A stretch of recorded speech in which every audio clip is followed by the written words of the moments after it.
Welcome to the fifth subunit on open publication from the Open Education Science unit. Most publications are published under the copyright of a publisher. Instead, we would have open access publications, which is digital literature which is free to access with restrictive copyrights.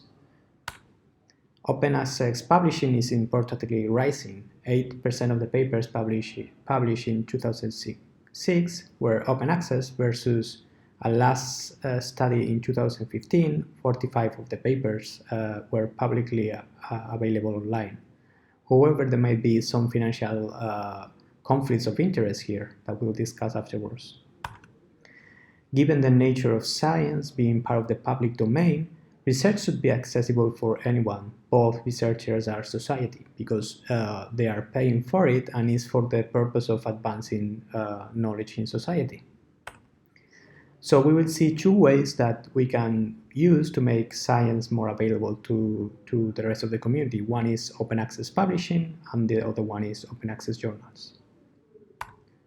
First, regarding open access publishing, we have to clarify that there are three stages in our manuscripts. The first one is the preprint version, the one that you originally submit to the journal or to the conference.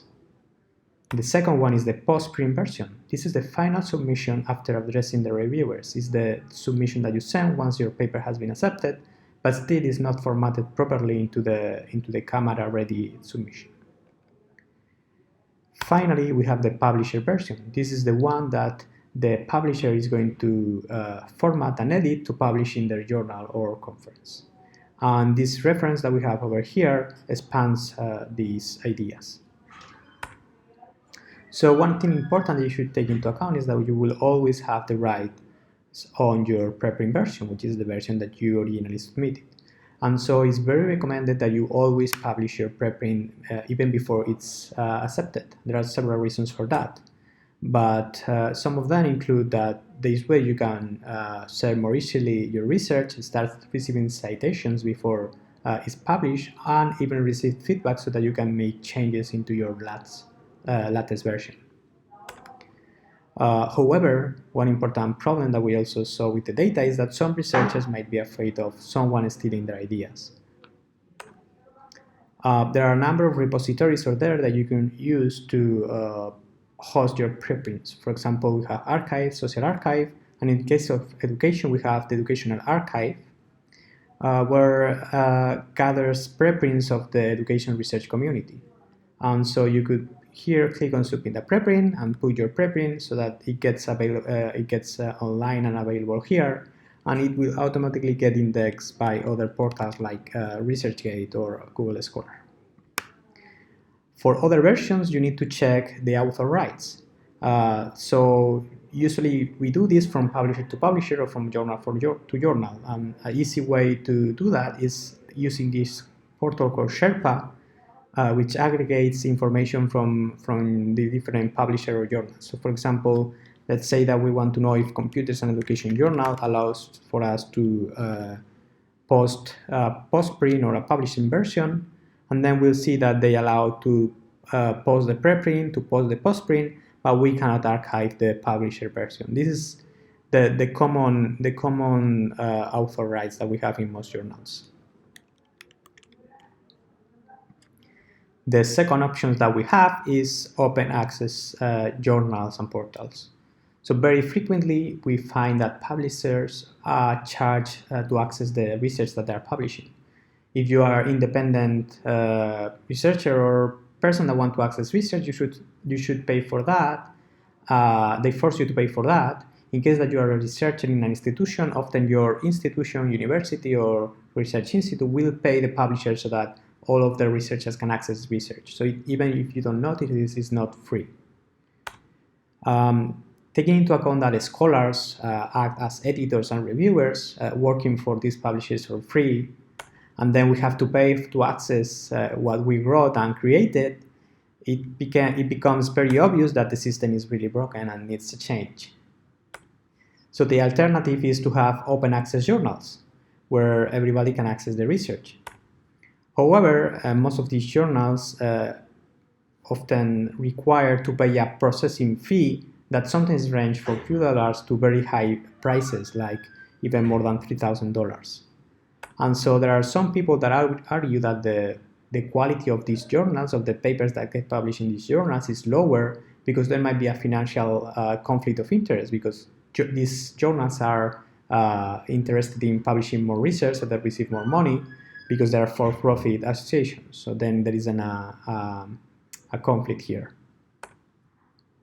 Additionally, there is this predatory publishing concept that is on the rise during the last years, which is journals or portals that really are only interested in publishing for money. So they are the capitalistic view of a publisher, and they're trying to publish as much as they want, as they can, and doing some bad practices so that researchers are still interested in publishing in this journal, like making their impact factor go higher through bad practices.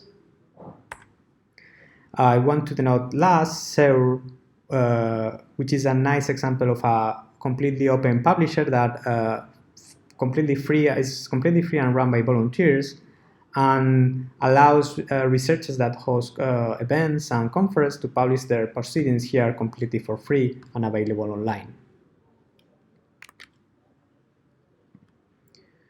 So to finalize, science by definition and purpose should be available for free. So the current system needs a change so that we can make all the research that is produced by public funding and researchers completely available to the rest of the community and society.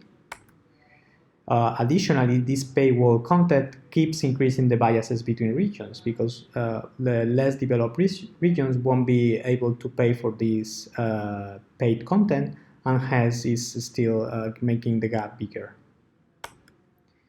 I think that this is especially problematic in education because non-university teachers cannot access educational research to read about the latest research indicating what are good practices in education and so on. So then the gap between the researchers and the practitioners of education is even bigger. My personal view is that you have to always guarantee that your work is accessible by everyone. So you should always archive your pre or your post-print copies in your personal webpage or in your institutional site, so that we guarantee that all people can access your research.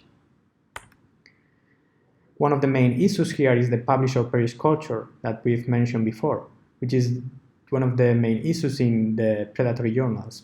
Researchers are interested to publish, and then they go to lower quality journals, but where it's easier to publish, but still give them the publications that they need to keep promoting and receiving merits. And they do that by raising their ranking in their quality rankings that the community have to understand if a journal is good or not. So this is a very bad practice that is currently being applied.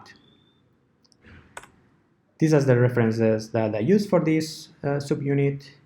With this lab subunit, we have finished the 4 steps of the open education science process. I hope that you enjoy them and that you start applying them in your future educational research.